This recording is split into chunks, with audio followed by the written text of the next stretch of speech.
Welcome to Truth and Testimony, the broadcast, where we teach the Word of God. You will also hear about world news and how it relates to Bible prophecy, plus interviews and testimonials from men and women of God who have devoted their lives to serving Yahshua, Jesus Christ our Lord. Now, without further ado, let's get to our host, Adrian Scott. Greetings and shalom. I am Adrian Scott, and I welcome you to Truth and Testimony, the broadcast.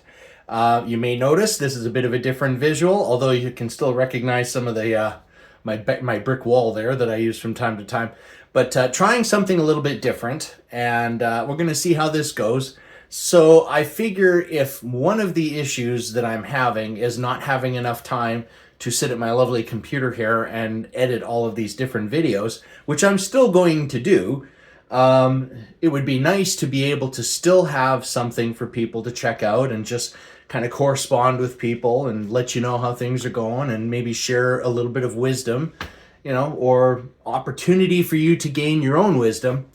And so, I guess maybe in a roundabout way, I'm kind of, thinking like this is sort of my version of Ray's My Daily Walkabout videos that he does, where it's just kind of speaking from the heart, and what's on the mind and what's going on in the world and stuff like that, and to just try to stay connected and involved. And then I will get around to, editing when I can.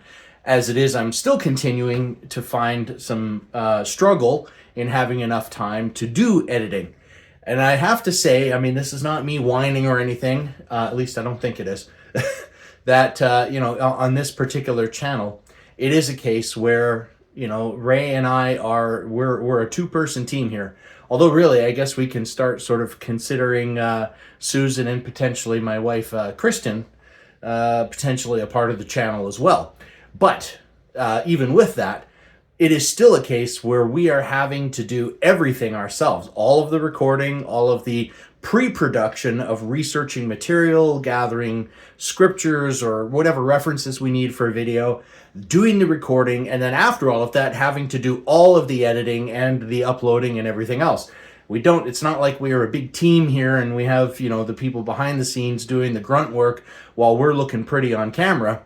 No, we have to do it all. So, it does make it more of a challenge, and we're doing it. We've been doing it, and we will continue to do so. And, at some point, I am probably not too far away from retirement from my full-time regular job. And once that happens, I'll still be collecting a paycheck.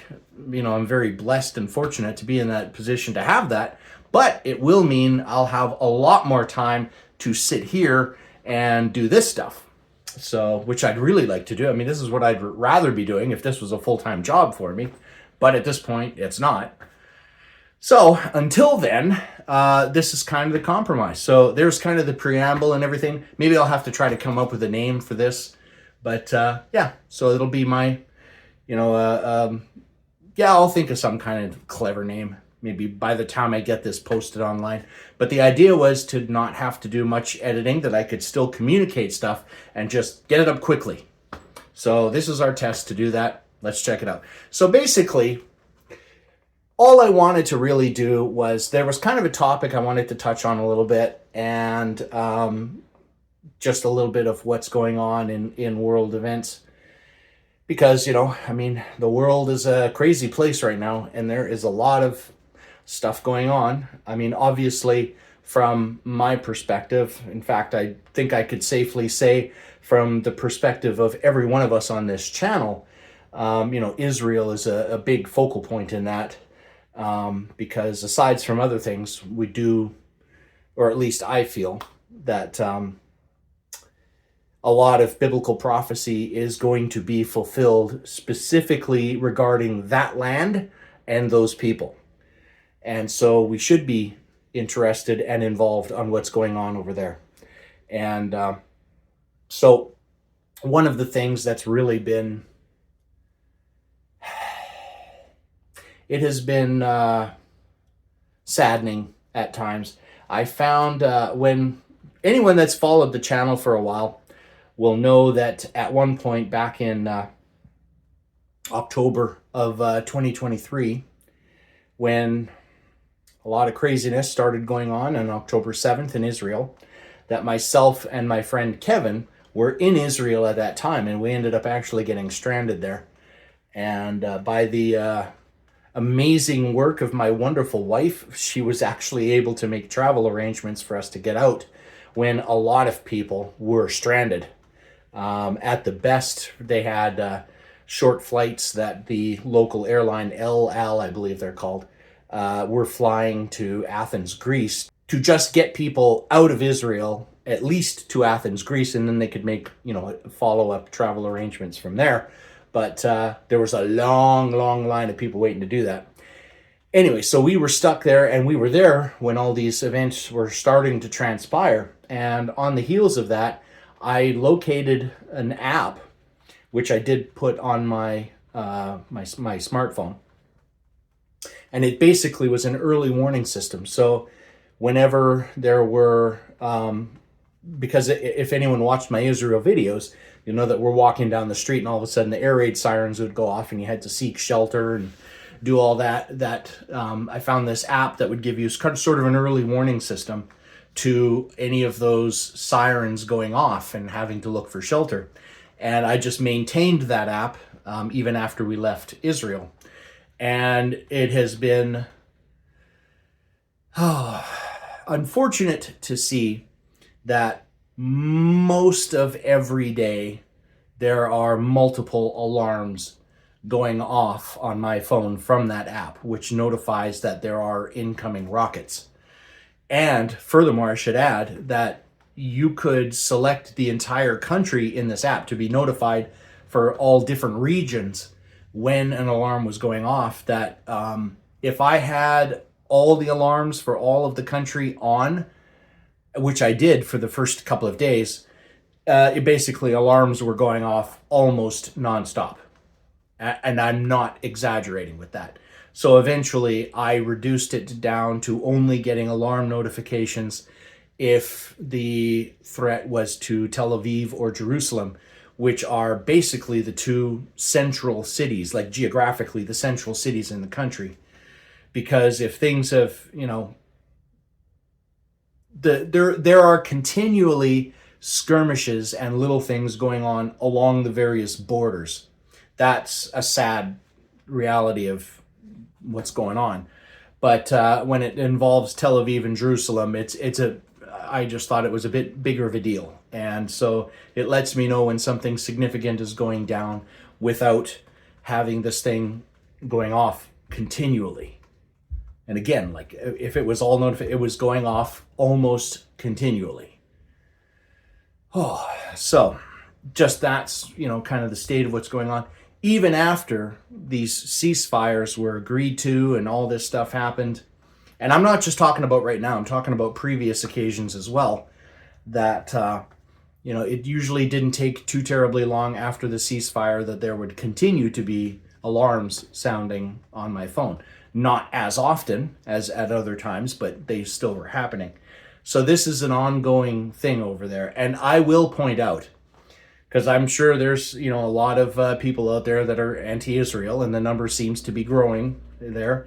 But in every one of these cases, Israel has been acting from a position of self-defense.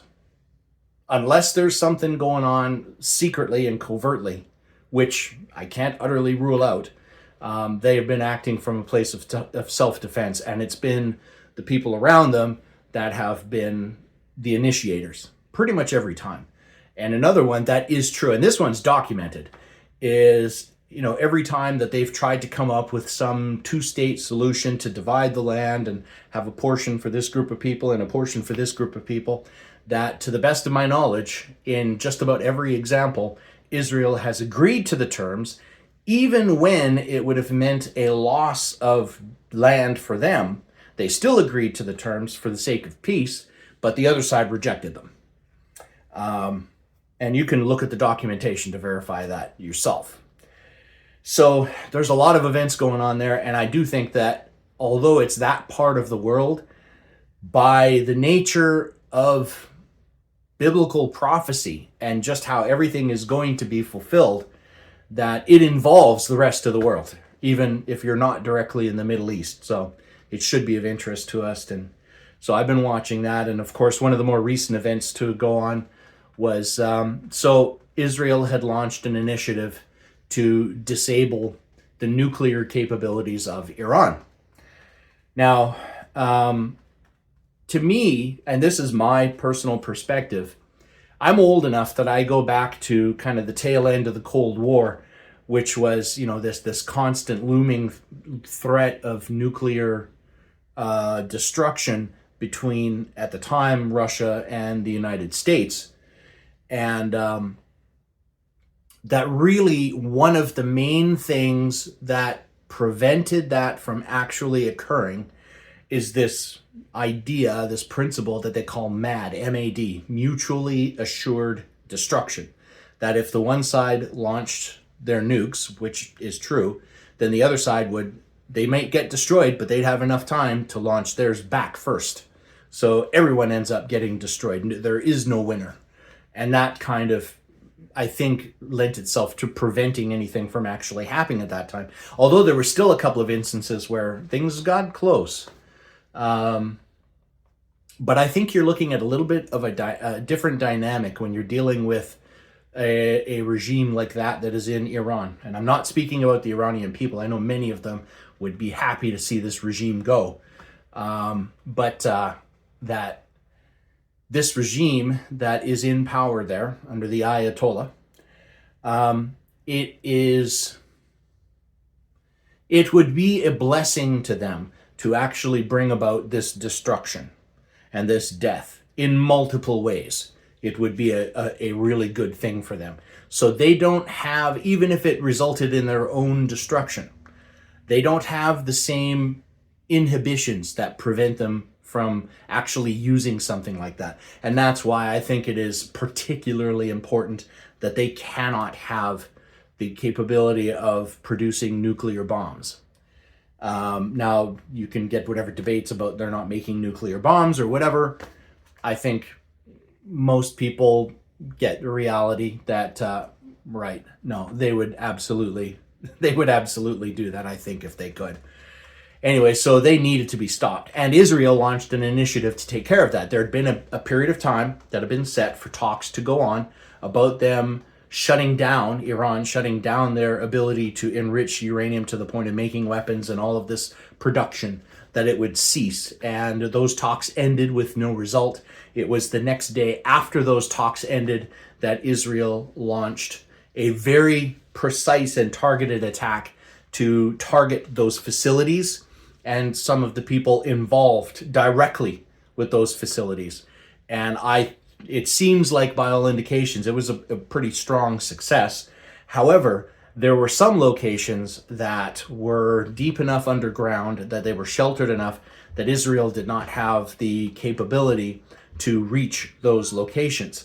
However, the United States did have the technology to do that. And we're going back maybe a week or so now, maybe a bit more at this point, but they did in fact use that and sent those B-2 bombers in with what I guess they call them bunker busters, and took out these buried facilities that Israel couldn't get to.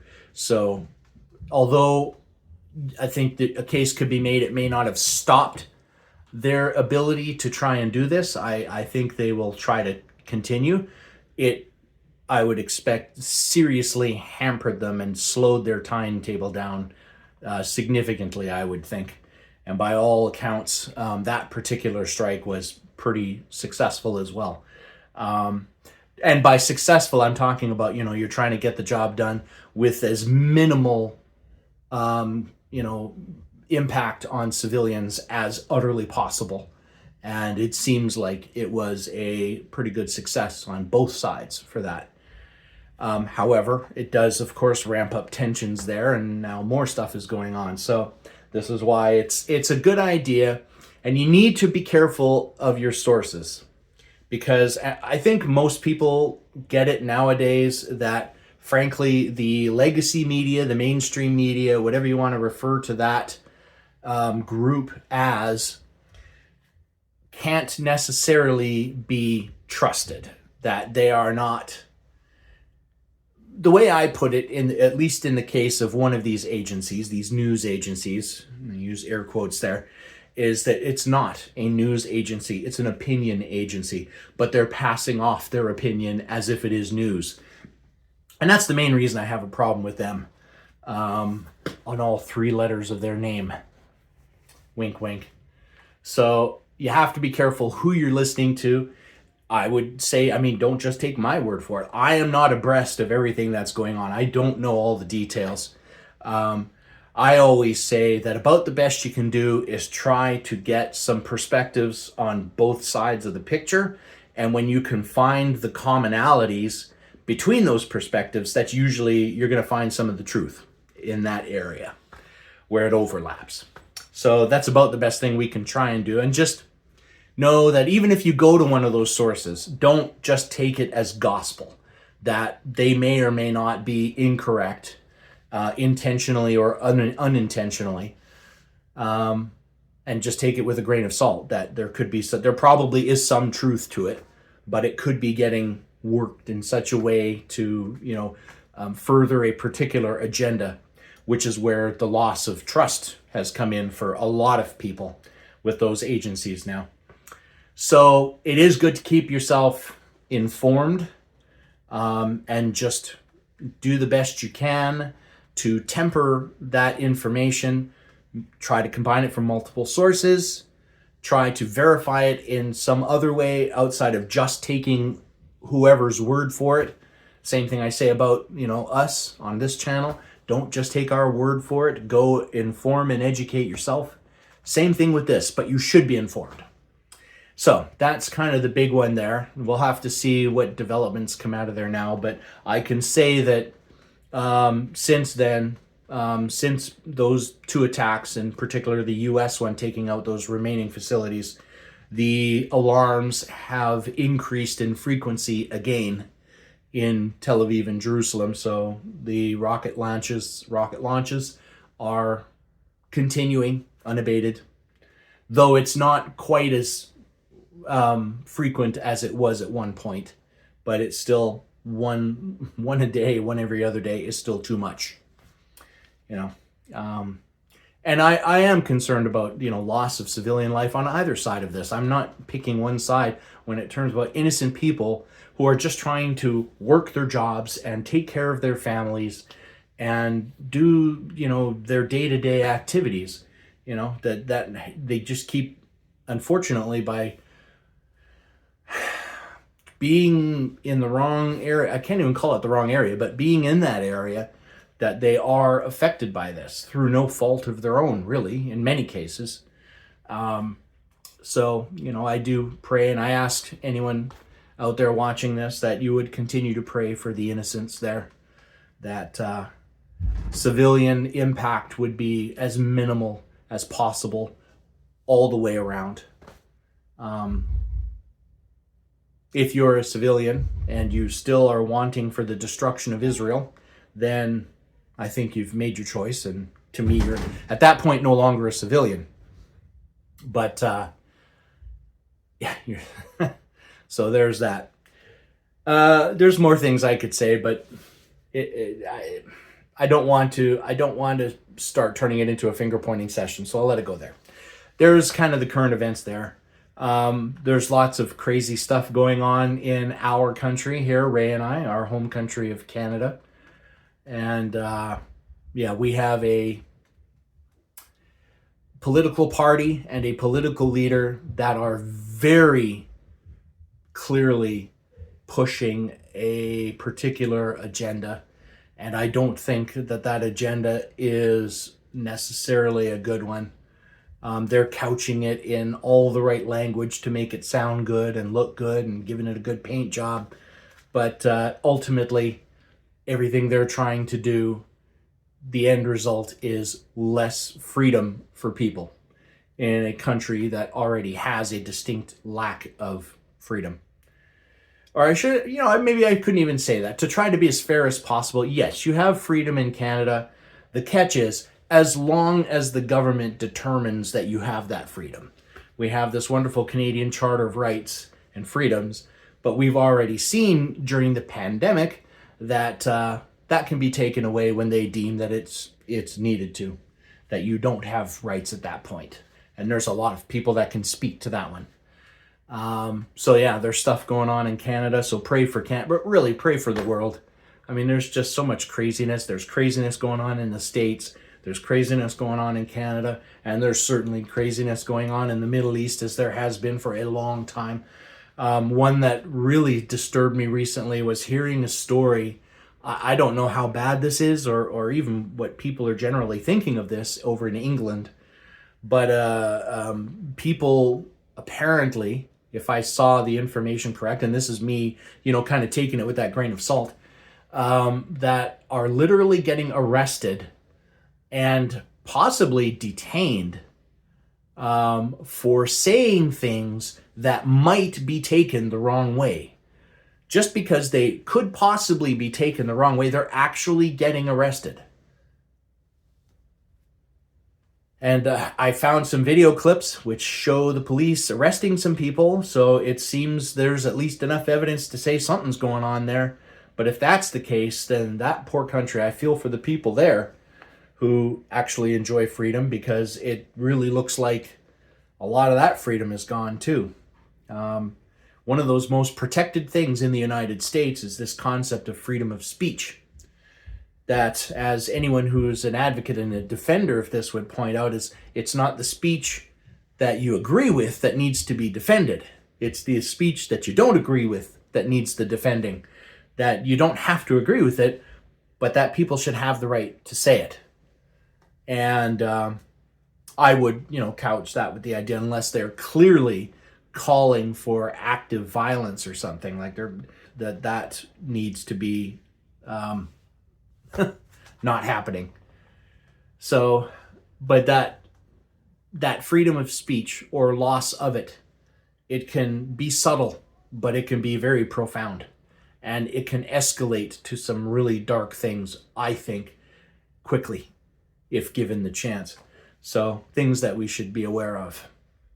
And it's kind of funny, because you see in these countries that are really going through a lot of this right now, that historically have been viewed as being very free countries, like the US and Canada and England and places like that, that a lot of immigrants to those countries who have come from countries that really have a pronounced history of those things recognize it, and it is scaring them to say, wait a minute, that shouldn't be happening here. This is what I fled from. And now it's going on here too. And unfortunately, I do think that, basically the Bible says that's going to happen. And all you can do is hold on, be prepared, have that community of people around you if you can, and be a support for each other, and a voice of encouragement to each other, because things are going to get dark. There's a very much a light at the end of the tunnel, but things are going to get dark before that point, worse than anything that has been seen according to scriptures. So, we need to be ready for that. Be vigilant, be informed, and do not fear or be faint of heart, because the Bible does say that God will not forsake you or leave you. And there's that great little kind of poem, this story, as it were, about the footprints in the sand, right? Where you see these two sets of footprints, and at the points in your life that were the worst, that there was only one set of footprints. And, one person says, well, that's where God left you. And God is like, no, that's when I carried you. Yeah, so I always love that little story. And remember that one, because I do think there's some truth to that. On that note, switching over to my other little topic, something that my wife and I were chatting about the other day, and we are talking about this idea of doing this. We're going to probably do it as an audio podcast. There's a number of reasons for that, but where we basically just kind of want to sit down between the two of us and kind of talk about, what's going on in our world and the things that we're going through, and how that, because, when we're going through our own trials and tribulations, and then we see these provisions that are provided to deal with that stuff, and we know that that is God at work in our lives, And if we can offer that up to somebody else to be a word of encouragement to them, to hang in there, he is involved, he is aware of what's going on, and given the opportunity, he is there to care for you. He is Abba. Yes, he's the king of the universe, and there's a respect and there's a formality to that, but he is also Abba. He is dad. And like any dad, he wants to take care of his kids. So, if we can offer some encouragement by relating some of those stories that happen with us, and then also just our take on various world events that are going on, like the stuff in the Middle East. And we have kind of an interesting perspective because I'm Canadian. I'm from the west coast of Canada. She's American from the west coast from California, actually. So we kind of have this viewpoint of how we see things a little differently, and the bits of info that relate to either one of us, because in as much as she may be living in Canada now, and has been for, the last number of decades at this point, she's still an American, and she's still got her family, and a lot of her friends and all of these people are still down there, and she's involved with them. It's not like they've been left behind because she lives in another country. We spend a lot of time going down to California to visit family and friends. Actually, in theory, we have a big trip coming up later in 2025 here this year, as of the date of the recording of this video. So we'll see if that happens in the latter part of 2025. Actually, as well as another trip down to the States a bit earlier than that. So we kind of bring some different perspectives at it and can look at the news that interests us individually and bring those things to you and present it in an audio format. So we're discussing how we're going to find the timing for this, because if I already am struggling with time for editing and all this other stuff, we need to make sure we can find the time to actually sit down, set up some microphones, and record stuff and do that as well. So, maybe we might even do something like this, which is just a bit more guerrilla filmmaking, as it were, a little more freestyle, and do it that way. So we'll figure those things out as we go. But, so that's what we're talking about doing there. But this last idea was just this concept of that we got in this conversation of talking about effectively Christians who aren't Christians, right? It is absolutely possible to sit there and claim the title of being a Christian all you want. But unless you're doing, as one speaker that we follow online says, unless you're doing Bible things in Bible ways, I would say you're not a Christian. Just sitting there saying that Jesus is my Lord, and then continuing to live the way of the world, then your mouth is saying that he's your Lord, but your actions are saying he's not. And so that's that idea of you can claim Christianity without actually being a Christian. Just like I can sit here and claim that I'm an electrician, but unless I can actually put wires into a fuse box and set everything up and do all that, I'm not an electrician. Unless I have a ticket that shows that I've done the proper training and education to do that job, I can say I'm an electrician all I want, but I'm not. Same thing, being a plumber or a doctor. I'm not a doctor. I play one on TV. Any of that kind of stuff. So, and I think that applies to not just Christianity. Really, it could be anything, right? It could be any religion. It could be any label like that. Unless you're following through on that, unless you're walking it out instead of just saying it, then I would hazard a guess that you're not actually that, whatever that is. In this case, for our purposes, Christian. So the closing thought that I'll leave you on that one is we are told a little bit about this idea by the Messiah in the Bible when he's basically describing this idea to say, and stop me if you've heard this one, you can tell a tree by its fruit, right? A good tree produces good fruit. A bad tree produces bad fruit. A good tree does not produce bad fruit, and a bad tree cannot produce good fruit. So once again, you can tell a tree by its fruit. What is the fruit? The combination of what you say and do. So it's not just your words, it's your actions. That is your fruit. So you look at the words and actions of any person. Is it consistent is what they're doing consistent with what they're saying? If it's not, they're bearing bad fruit. So, little lesson for you. And that applies to anyone. So, start exercising that muscle, as it were. Just look at people and say, are their actions lining up with their words? Are they bearing good fruit or bad fruit? Because you can tell a tree by its fruit. With that, I'm going to wrap up my meandering here. I've talked long enough. I'll say bye for now. We'll see how this free-form thing works, because, it's nice that I can basically turn this off and just make it available online and not have to do that extra work that I don't have a lot of time to do. Oh, there we go. If you've stuck with it until now, thanks for tuning in, checking out the video. I would ask that if you enjoyed, give it a thumbs up. Share it with others. We're always promoting this idea of getting this word spread around as much as possible. And if you have not done so yet, subscribe to the channel and hit that notification bell to all, so that you are notified to anything that any of us are putting up on the channel. And I'm still, hopeful, and I know at some point we'll make something happen where we'll be able to do some stuff on the channel that will be a combination of all of us. So looking forward to that. And until then, and until the next video, I will say shalom and bye for now. You've been watching Truth and Testimony, the broadcast. If you have a comment, please leave it on the bottom of this video or email us at truthandtestimonyemail@gmail.com. Again, thank you for joining us, and we'll see you next time. Truth and Testimony, the broadcast, is not affiliated with Truth and Testimony magazine.